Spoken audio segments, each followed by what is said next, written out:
शेवटी 40 वर्षाचा झाल्यानंतर माणसाला असं वाटतं की नाही, आता आपलं एज उतरतं झालं आहे, देर आहे दुरुस्त आहे, असं म्हणून आपण सुरुवात करूयात. हे डोक्यामध्ये विचार चालले आहे, त्या विचारांमधून बाहेर काढेल. Let's see.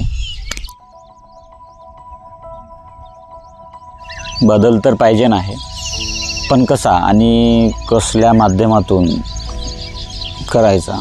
सहज एक गोष्ट डोक्यात आली होती की काही वर्षाआधी, मला वाटतं जवळपास 15 ते 20 वर्ष तर झालेच असेल, मी एक स्टोरी लिहायला घेतली होती आणि त्याचं पुस्तक, नॉवेल किंवा हार्ड कॉपी प्रिंट करू, एखाद्या पब्लिशरकडे जाऊ, त्याला पब्लिश करू, ती स्टोरी लोकांपर्यंत पोहोचवू, असा विचार डोक्यात होता. मी ते लिहायला घेतली, पण त्याला पब्लिश करणे किंवा लोकांपर्यंत पोहोचवणे हे कधी झालं नाही.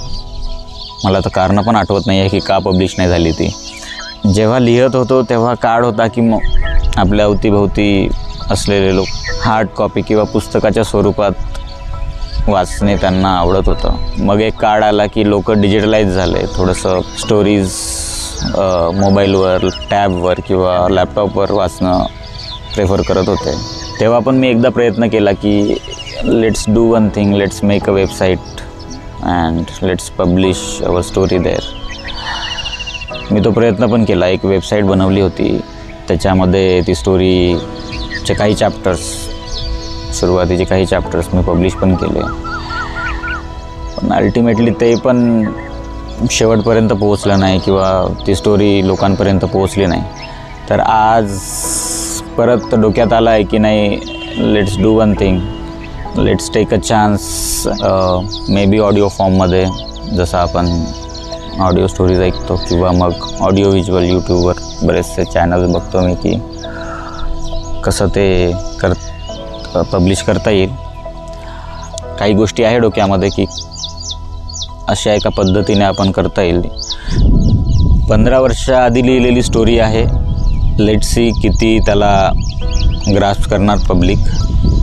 पण ते केल्याशिवाय माहिती पण नाही चालणार की जेव्हापर्यंत ती स्टोरी डिजिटल फॉर्ममध्ये ऑडिओ किंवा ऑडिओ व्हिज्युअल लोकांपर्यंत पोहोचेल, त्याच्यावर काही रिॲक्शन मिळेल, जे काही असेल, त्याच्यानंतरच लक्षात येईल की आपली स्टोरी किती इम्पॅक्ट करत आहे. अजून बऱ्याचशा स्टोरीज आहे डोक्यामध्ये, पण तेच डोक्यामधल्या स्टोरी डोक्यामध्ये ठेवून फायदा नाही किंवा डोक्यामध्ये ठेवलेल्या गोष्टी आपण लोकांपर्यंत पोहोचू शकणार नाही. तर मला असं वाटतं की आता आपण थोडं स्पीड वाढवायला पाहिजे. जे लिहिलं आहे त्याला प्रेझेंट करूयात, जे डोक्यात आहे त्याला लिहूयात आणि let's make some change in life.